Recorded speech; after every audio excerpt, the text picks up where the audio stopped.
เหนือชายแดนประเทศไทยในรัฐฉานของประเทศพม่ามีกองกำลังชาติพันธุ์มากมายกระจายอยู่ทั่วรัฐแต่กองกำลังที่ใหญ่โตที่สุดและดูจะกระทบไทยที่สุดในตอนนี้คงหนีไม่พ้นกองทัพสหรัฐว้า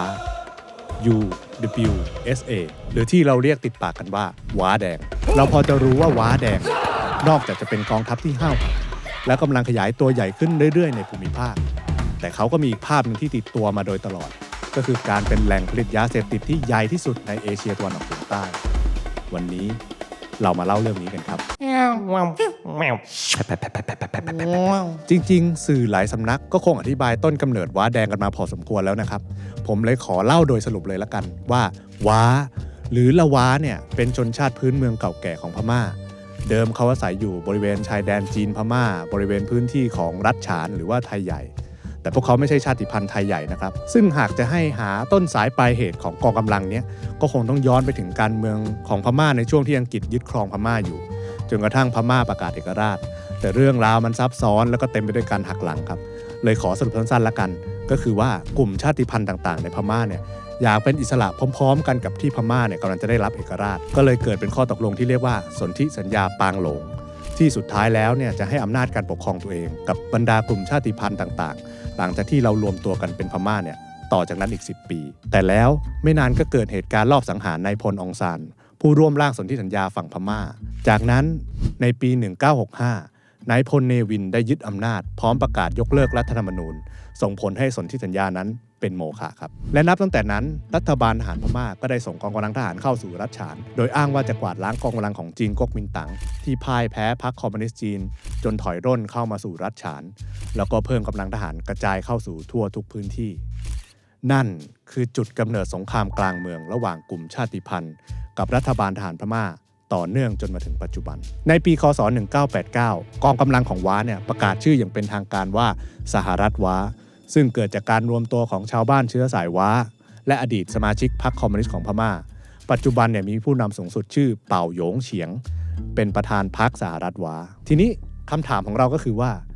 ว้าแดงเนี่ยกับยาเสพติดมันเกี่ยวกันยังไงครับขอเริ่มอย่างนี้ก่อนคือเมื่อเกิดสงครามกลางเมืองที่เมียนมาเนี่ยมันทำให้แต่ละชาติพันธุ์เนี่ยต้องสร้างกองกำลังติดอาวุธของตัวเองไว้สู้รบใช่ไหมครับทีนี้การจะบริหารกองทัพได้เนี่ยก็จำเป็นต้องมีเงินทุนมาหล่อเลี้ยงชาติพันธุ์เหล่านี้อาศัยอยู่ตามหุบเขาที่แห้งแล้งปลูกอะไรก็ไม่ค่อยขึ้นสินค้าอะไรล่ะที่จะทำให้ผลิตบนนั้นได้อย่างรวดเร็วและกำไรดีใช่ครับยาเสพติดจึงกลายเป็นคำตอบของหลายๆกองกำลังแล้วว้าแดงก็เป็นหนึ่งในนั้นแต่เพียงแต่ว่าเรื่องเล่าของว้าเนี่ยดูจะผูกพันกับยาเสพติดอย่างแนบแน่นครับศรีนาคาเชียงแสนได้เขียนบทความเรื่องสำรวจสถานะกองกำลังว้าจากนักล่าหัวมนุษย์สู่ราชายาเสพติดของภูมิภาคเผยแพร่ในไทยพับลิก้าปี 2023 เกริ่นเรื่องราวของว้าไว้ว่าเคยมีเรื่องเล่าขานว่าดินแดนของว้าเป็นดินแดนต้องสาปจะปลูกพืชอะไรก็ไม่ค่อยได้ผลมีเพียงดอกไม้ของเทวดาของว้านะครับเท่านั้นที่เจริญงอกงามออกดอกสีขาวบานสะพรั่งเต็มทุ่งหญ้าและหุบเขาครับไอ้ดอกที่ว่าเนี่ยมันคือดอกฝิ่นครับฝิ่นนั้นเป็นพืชที่เหมาะกับที่สูงชอบอากาศหนาวแล้วก็ความชื้นนี้เขาอธิบายต่อนะครับเมื่อเทพเทวดาอารักษ์ประทานดอกไม้จากสวรรค์มาให้ว้าพวกเขาจึงใช้พรสวรรค์นี้เป็นเครื่องเลี้ยงชีพสืบมาในที่สุดบรรดาผู้นำว้าต้องตัดสินใจพลิกโลกหันมาส่งเสริมให้ผู้คนปลูกฝิ่นเป็นอาชีพหลักเพื่อนำมาผลิตเป็นสินค้าส่งขายไปทั่วเรียกได้ว่าพลิกวิกฤตเป็นโอกาสทำให้กลุ่มชนว้าเนี่ยได้ลืมตาอ้าปากขึ้นซึ่งจริงๆมันก็ไม่ใช่แค่ชาติพันธุ์ว้าหรอกครับที่ปลูกฝิ่นในพม่าแต่เพียงแต่ว่าว้านั้นน่ะมีบทบาทในวงจรยาเสพติดสูงมากงานวิจัยของชนะศึกโรจนะพิทยากรเรื่องการรัฐประหารในเมียนมาปีคศ 2021 กับการเพิ่มขึ้นของปัญหายาเสพติดในไทยระบุไว้ว่าในปีคศ 1990 DEA ของสหรัฐเนี่ยระบุว่าว้าเป็นกลุ่มชาติพันธุ์ที่ผลิตยาเสพติดรายใหญ่ของพม่าและใหญ่ที่สุดในภูมิภาคเอเชียตะวันออกเฉียงใต้อีกทั้งเป็นผู้ผลิตฟินรายใหญ่และยังเป็นผู้จัดหาสารตั้งต้นในการผลิตยาให้เครือข่ายยาเสพติดในสหรัฐอเมริกาทำให้ทั้งโลกตั้งฉายาว่าราชายาเสพติดหลังจากนั้นการผลิตยาเสพติดของว้าถูกประชาคมโลกประณามและต่อต้านโลกตะวันตกที่นำโดยสหรัฐก็กดดันรัฐบาลทหารพม่า ให้จำกัดพื้นที่ปลูกฝิ่นในปีคศ 2014 รัฐบาลพม่าจึงพยายามจำกัดฝิ่นอย่างเข้มข้นแต่ด้วยตอนนั้นรัฐบาลทหารพม่าก็กำลังวุ่นวายกับการจัดการในศึกรอบด้านกับกลุ่มติดอาวุธชาติพันธุ์แล้วก็ประชาชนที่ต่อต้านใช่ไหมครับทำให้นโยบายปราบปรามยาเสพติดไม่ใช่นโยบายหลักของรัฐบาลทหารพม่าเท่าไหร่นักในบทความเดิมของศรีนาคากล่าวว่าสำหรับว้าเนี่ยการลดลงของฝิ่นก็ไม่ใช่ปัญหาอีกต่อไปเพราะว้าได้หาหนทางใหม่ในการผลิตยาเสพติดต่อนั่นคือหันมาผลิตทั้งยาไอซ์ยาบ้าเฮโรอีนและสารตั้งต้นอื่นๆอีกมีการสร้างนักเคมีรุ่นใหม่มาผลิตยามีการตั้งห้องแลบเพื่อใช้สารเคมีที่เป็นสารตั้งต้นอื่นผลิตเป็นยาเสพติดทำให้ยาเสพติดที่ว้าผลิตนั้นมีต้นทุนการผลิตที่ถูกลงและขายได้กำไรเป็นจำนวนมากนอกจากว้าจะผลิตยาเสพติดเองแล้วว้ายังวางเครือข่ายชาวบ้านมาทำหน้าที่รับสารตั้งต้นผลิตยาที่ผสมเสร็จแล้วเนี่ยมาใส่เครื่องตอกอัดเม็ดที่อยู่ในแต่ละบ้านแล้วบรรจุแพ็กเกจใส่หีบห่อประทับตาให้คนที่ทำหน้าที่กระจายยาไว้ทั่วทุกชายแดนไทยพม่าซึ่งยาบ้าที่เนี่ยเปรียบเสมือนสินค้าโอท็อปของชุมชนเลยทีเดียวปัจจุบันแหล่งผลิตยาเสพติดที่กองกำลังว้าควบคุมนั้นมีอยู่10แหล่งครับแบ่งเป็นพื้นที่เขตรัฐฉานเหนือ5แหล่งและเขตพื้นที่รัฐฉานใต้5แหล่งหลายคนคงสงสัยนะครับว่าแล้วว้าเนี่ยส่งขนยากันยังไงคำตอบก็คือว่าผ่านประเทศเพื่อนบ้านครับทั้งทางบกทางน้ำและอากาศถ้าขนส่งทางอากาศเนี่ยก็ออกจากพม่าไปลาวไปเวียดนามแต่ช่องทางนี้ไม่ค่อยนิยมแล้วเพราะเวียดนามเขาเข้มงวดครับทีนี้ก็เหลือทางบกครับซึ่งทางบกเนี่ยก็ผ่านประเทศไทยเราครับ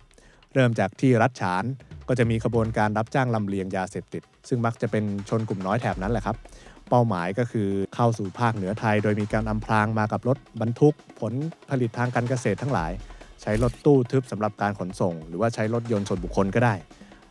ขับลงมาข้ามชายแดนพักไว้ที่ใจกลางกรุงเทพปริมณฑลหรือตามหัวเมืองต่างๆทีนี้แล้วก็ค่อยกระจายต่อไปยังฮ่องกงยุโรปแล้วก็อเมริกาซึ่งปัจจุบันก็ยังใช้วิธีนี้นะครับแต่ว่าอาจจะปรับเปลี่ยนตามสถานการณ์นอกจากยาเสพติดแล้วว้ายังมีแหล่งรายได้สีเทาอื่นอีก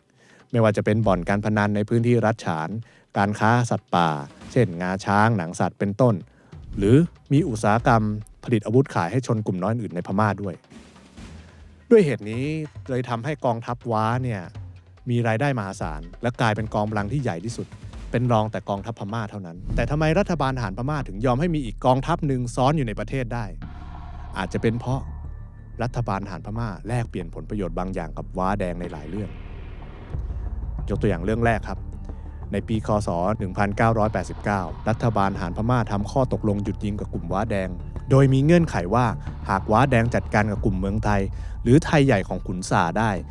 จะแลกกับการที่กลุ่มว้าแดงเนี่ยได้ปกครองตนเองในอีก6เมืองในเขตรัฐฉานโดยจะตั้งเป็นเขตปกครองพิเศษที่2นี้ลบกันไปลบกันมานะครับในปี 1996 ขุนสาเนี่ยกลับยอมตกลงกลับไปเป็นพวกกับรัฐบาลทหารพม่าเพื่อแลกเปลี่ยนอาการที่รัฐบาลทหารเนี่ยไม่จับตัวขุนสาให้สหรัฐในข้อหาการค้าเฮโรอีนและขุนสาก็ประกาศวางอาวุธเลยเท่ากับว่าว้าแดงเนี่ยทำสำเร็จก็เลยทำให้รัฐบาลทหารพม่าเนี่ยให้สิทธิพิเศษในการปกครองตัวเองในดินแดนรัฐฉานตามที่ตกลง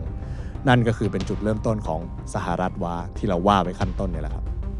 ทีนี้มีอีกเรื่องหนึ่งในช่วงสงครามเย็นเนี่ยครับประเทศไทยเราตีสนิทกับกองกำลังชาติพันธุ์ไทยใหญ่ซึ่งเป็นอีกกองกำลังหนึ่งที่สำคัญมากในรัฐฉานจากงานเขียนของศรีนาคาเชียงแสนคนเดิมเนี่ยครับบอกไว้ว่าไทยเราเนี่ยหวังให้ไทยใหญ่ทำหน้าที่เหมือนเป็นรัฐกันชนระหว่างไทยกับพม่าทีนี้รัฐบาลทหารพม่าเนี่ยในเวลานั้นก็เห็นว่าท่าไม่ดีครับก็เลยเข้าไปคุยกับผู้นำว้าขอให้อพยพชาวบ้านเชื้อสายว้าจากตอนเหนือของรัฐฉานเนี่ยที่ติดกับจีนจำนวนประมาณ 80,000 คนพร้อมกองกำลังติดอาวุธบางส่วนย้ายเข้ามาตั้งรกรากทางใต้ของรัฐฉานซึ่งก็ติดกับชายแดนไทยตรงข้ามจังหวัดเชียงรายเชียงใหม่เพื่อทำหน้าที่คานอำนาจกับกองทัพกู้ชาติของไทยใหญ่ของพลเอกเจ้ายอดศึกก็จะเห็นได้ว่าเหตุการณ์สำคัญ2เหตุการณ์เนี้ยมันเหมือนให้สิทธิ์ที่พิเศษของกองกำลังว้าในการขยายดินแดนมาทางใต้ได้สำเร็จจากแต่เดิมเนี่ยเขาจะอยู่แค่ทิศเหนือของรัฐฉานและก็เป็นเหตุผลที่ทำให้ว้าแดงเนี่ยไม่ยอมถอนกำลังในพื้นที่ดังกล่าวอีกเลยแล้วก็ยังมีทีท่าอยากขยายอิทธิพลแย่งชิงพื้นที่ไทยใหญ่ในรัฐฉานเพิ่มอีกด้วยเราจะเห็นได้ว่านี่มันอาจจะเป็นเกมถ่วงดุลอำนาจของรัฐบาลทหารพม่านะครับในความขัดแย้งระหว่างชาติพันธุ์แล้วก็เห็นได้ว่าการเมืองและความขัดแย้งบริเวณนั้นเนี่ยซับซ้อนขึ้นมากเรื่อยๆแต่จริงๆมันก็ยังจะซับซ้อนมากขึ้นไปอีกครับเมื่อมีผู้เล่นรายใหญ่เข้ามาร่วมด้วยนั่นคือจีนครับ ว้าแดงเนี่ยมีความสัมพันธ์อันดีกับจีนและได้รับการสนับสนุนทั้งอาวุธยุทโธปกรณ์ที่ทันสมัยจากจีนมาตั้งแต่สมัยอดีตจนถึงปัจจุบันซึ่งสายสัมพันธ์ดังกล่าวก็มีมาตั้งแต่ช่วงว้าได้รับความช่วยเหลือจากสมาชิกพรรคคอมมิวนิสต์พม่าที่รับอุดมการณ์มาจากจีนครับทีนี้นอกจากอาวุธเนี่ยจีนก็ยังได้แบ่งปันความรู้เรื่องการพัฒนาเศรษฐกิจของว้าเช่นจีนให้เงินทุนและนำผู้เชี่ยวชาญทางด้านการเกษตรเนี่ยเข้ามาพัฒนาพื้นที่ทำเกษตรกรรมมากกว่า 1.2 ล้านไร่เพื่อให้ว้าเนี่ยปลูกชายางพาราพร้อมถึงพืชอื่นๆที่ไม่ใช่ยาเสพติดรวมถึงการทำเหมืองแร่ดีบุกส่งขายจีนและก็รัฐบาลทหารพม่าอีกด้วยปัจจุบันเนี่ยมีการวิเคราะห์ว่ากองทัพว้าและพลเมืองว้าที่อาศัยอยู่ในเขตรัฐฉานเนี่ยมีความรู้สึกว่าเขามีความเป็นคนจีนมากกว่าคนพม่าครับคนว้าใช้เงินสกุลหยวนและใช้ภาษาจีนพูดคุยกันแต่พร้อมกันนี้พวกโครงสร้างพื้นฐานต่างๆไฟฟ้าหรือแม้แต่เครือข่ายอินเทอร์เน็ตเครือข่ายโทรศัพท์มือถือต่างๆเนี่ยก็เป็นของมาจากบริษัทของจีนทั้งนั้นแล้วทำไมจีนถึงช่วยเหลือและสนับสนุนว้าขนาดนี้จีนได้อะไรจีนไม่มีทางให้อะไรฟรีๆอยู่แล้วมั้งครับคำตอบก็คือว่าจีนใช้ประโยชน์จากว้าให้เป็นกองกำลังหลักในการปกป้องผลประโยชน์ของจีนในชายแดนพม่าเพื่อปกป้องเส้นทางยุทธศาสตร์1 แถบ 1 เส้นทางในพม่าเพื่อเป็นทางออกสู่มหาสมุทรอินเดียไม่ว่าจะเป็นการปกป้องเส้นทางท่อก๊าซขนส่งน้ำมันหรือกระทั่งโครงการรถไฟฟ้าความเร็วสูงพม่าจีนที่กำลังจะเริ่มดำเนินการคือถ้าเรามาดูในแง่ภูมิรัฐศาสตร์เนี่ยเป็นผลดีกับความมั่นคงจีนมากๆหากจีนสามารถคุมความปลอดภัยของผลประโยชน์ตัวเองได้ในพื้นที่พม่านั่นทำให้ว้าแดงเนี่ยกลายเป็นตัวละครสำคัญที่แบ่งปันผลประโยชน์กับจีนและพม่าในการเมืองระดับภูมิภาคจริงๆภาพรวมทั้งหมดเนี่ยครับศรีนาคาสรุปไว้อย่างน่าสนใจว่า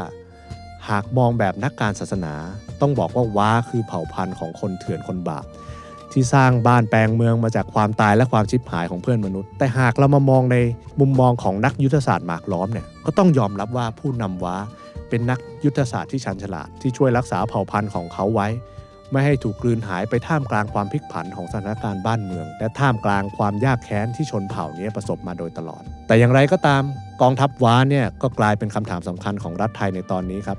ว่าจะบริหารความขัดแย้งนี้อย่างไรให้ประชาชนไทยได้รับผลประโยชน์มากที่สุดเพราะนอกจากเรื่องร้อนๆอย่างเขตแดนเนี่ยเรื่องยาเสพติดก็เป็นเรื่องใหญ่ที่สะสมมานานของเราครับก็คงต้องติดตามด้วยใจระทึกกันต่อครับใครคิดเสนอวิธีการแก้ปัญหาอะไรได้ก็มาคอมเมนต์พูดคุยกันนะครับแล้วก็อย่าลืมกดไลค์กดติดตามกดกระดิ่งให้กำลังใจพวกเราเอเลี่ยนด้วยครับ